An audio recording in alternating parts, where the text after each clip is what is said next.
Hello, welcome back to Budget with Chloe. You guys, it has been a hot minute since I posted here and I apologize. Last month I did go on holiday with my family to the UK to visit our extended family. That was a great time. I'll see if I can figure out how to insert a picture on the screen. If there isn't one, then I didn't figure it out. But that was great. And then 2 weeks ago, I was back and could have filmed a video, but I just wasn't feeling it that week. And I didn't want to bring that negative energy onto the channel. So I thought, you know what, I'll just budget by myself. I'll take care of the rest of the month, and then we'll start May off nice and fresh. So I am back today with my first paycheck of May. As you can see, there's a little mess going on here in the form of overspent categories, and I will explain how that's happened. So last month I was trying to figure out how to balance YNAB's kind of budgeting philosophy with a traditional spreadsheet of, monthly income to expenses, which I know some other YouTubers that I watch here kind of have that sort of plan for how they do their YNAB budget. So I made my own Google Sheets spreadsheet, and I was planning my April paychecks and expenses, but I didn't account for May's variable expenses. So groceries, gas, that kind of thing. I basically just planned for all of April as well as May's fixed expenses, like my condo fees and property tax that I usually budget into the next month for. I remembered those, but my variable expenses was where I got a little bit lost. So I'm still working out how to combine those two different methods, and I think next month I'll definitely have more of the hang of it. But for right now, we do have some overspent categories where I did not have the money assigned from my last paycheck of April. So I do have my spreadsheet open, and so I'll be looking down just as I figure out where I'm going to be putting this money. But today I have $1,758.01, and that is my regular biweekly paycheck with no extra overtime or premiums or anything like that. So this is my smaller of my two usual paychecks in a month. But I have a good plan for what we're going to do. So we will get started with that. And I think I'll take a look at the overspent categories first, because I did plan to cover those with this check here. So household goods. I think I needed some hangers for the house, so we will cover that. Groceries, I'm going to put $170, and that will take care of the overspending as well as some upcoming transactions like my HelloFresh or groceries next week before I get my next paycheck. So we'll put that in there. Gas, I'm going to put $60. I did just top up my gas the other day on the way to work because I was really low and I probably wasn't going to make it. So I just stopped quickly and got $10 of gas there.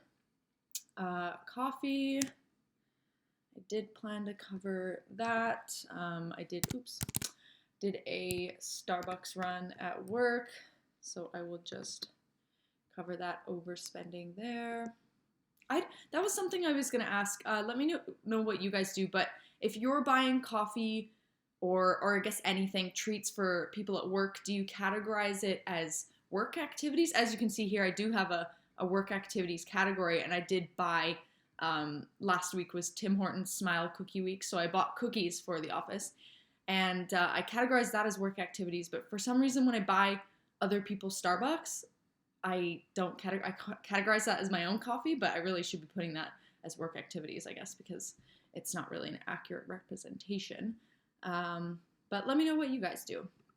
This one, this blew my whole dining out budget for the month, which it wasn't supposed to be this much, but I took my partner out for a meal at a restaurant that I don't consider to be high-end, but when I got the bill, I definitely changed my mind, so that's a bit unfortunate, but we live and we learn. Hobbies, I've gotten back into knitting, and I'm working on a blanket, which is taking up many balls of yarn, So I'm gonna assign 1048 because my mom did buy yarn for me that I need to pay her back for, and then the 524 is one that I bought. I did have a 50% off coupon at Michael's, so that was good, but I'll put that in there. And then the work activities, that was, like I said, the cookies. So I'm just going to underfund that. And then reimbursements, that is what my brother owes me for groceries and utilities and such. So I will leave that one overspent for now, and he will pay me in the middle of the month here. Okay, so we did gas, groceries. I'm going to put $135 into utilities, and that I don't think will cover both upcoming transactions. You can see here I've got 2 scheduled, and that's going to be my electricity and then water bill. So for now, I'll just put that, which is just over half of what my monthly total is going to be. But that will almost cover the upcoming transactions, and with my next paycheck, I'll just put the rest in there. Toiletries, I need $19 because I need to pay my mom back for a Costco run that she paid for, so I will put that there. Household goods covered. Dining out. Mother's Day. I'm going to put $75 in my miscellaneous gifts category. I don't know if I'll spend all this. I'm not really sure what me and my brother are going to do for our mom for Mother's Day this Sunday. But when we figure it out, I can always move some money around if I don't need the full 75. But we'd like to get her a little something. Coffee and entertainment hobbies. Okay, so I think that's everything for that. So let's take a look at my fixed expenses here. So for my mortgage, I'm going to put half in this paycheck and half in the next one, which will be, just looking at my current payment here, $625.23, I believe. So we got that, and then I'm gonna go into June to do condo fees.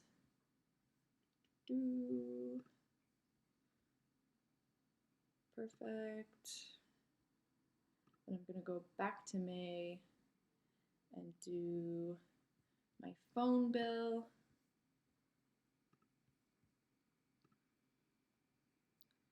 And then, oops, back to June.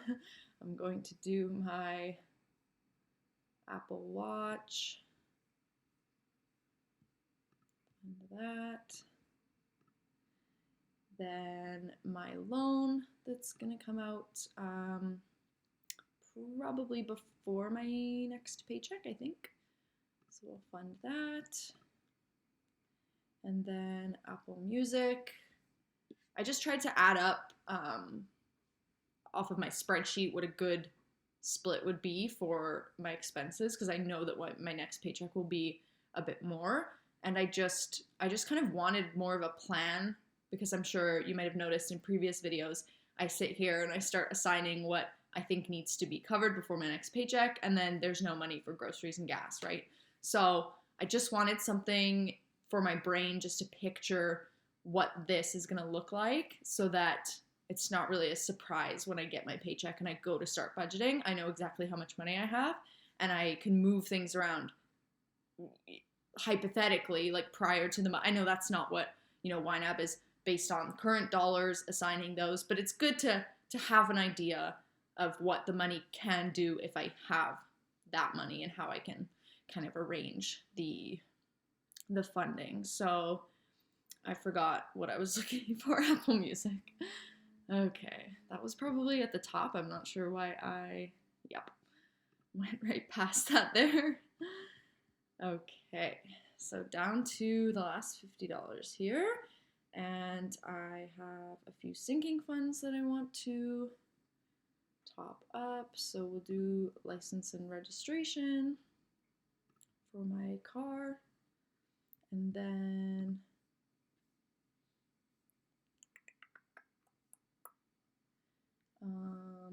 bottom here, passport renewal.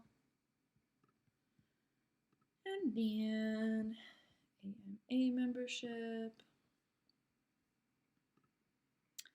And my credit card annual fee. Again, not sure if I'm going to keep this one. I believe it renews in, oh, and I need to change the name too. Because if you live in Canada, you might have heard HSBC was bought out by the Royal Bank of Canada, RBC. And so I had an HSBC credit card, which was automatically switched over to an RBC credit card. I'm not sure if that's one that's actually going to be good in terms of points and stuff. The HSBC one was great for redeeming points and things like that. And the only good thing about the RBC one that they switched us to was that they were honoring our 0% foreign transaction fees that HSBC had given to us. And so I don't know if that's forever, and I'm kind of looking into other cards that might be better since I like to travel and I like to redeem points for gift cards and things like that. So I'm saving the money just in case, and worst case scenario, I just use that money for something else that I need at the time. So, and then I'm going to cover this one. And then I have $3.47, which I think for now, I'm just going to put in my next month fund, which looks really sad. I know I had $42 in there from last month, but yeah, I definitely fell back onto the credit card float because of the planning mistake that I made last month in terms of only covering the month and then May's fictitious. Anyways, I went over that. But slowly but surely, I will work my way back up to being slightly ahead, or at least on track. So the current underfunded amount, it says it's $2,400, but if I uncheck my mortgage and reimbursements, and then add back the $600 that I need for my mortgage next paycheck, that would be $1,400. My next paycheck should be at least $1,900. And then I have some expenses in June that I'll have to cover right off the bat. So as for now, everything looks good and covered so far with the current money. And we can take a look at, yeah, my Peloton, I should move that to my other focused view because I really don't need that one. The portion that comes out of my checking account doesn't come out until the end of the month. I think it's the membership payment on my credit card that comes out around the 10th. So that one really doesn't need to be covered in the beginning of the month. And then my internet, I believe, will come out after my next paycheck, and my mortgage I will have with my next paycheck. So yeah, everything looks good. All the money is assigned. We got some green categories. We've got some money for groceries, some money for utilities, gas. I have to pay my car insurance. Yeah, everything looks good. I think all things considered, with the little mistake from last month and falling a bit behind, I think I'm definitely on the right track to moving forward in a positive direction. So yeah, I hope everyone has a good rest of their week. And I look forward to watching everyone's videos that are coming up. So thanks for watching. And yeah, bye.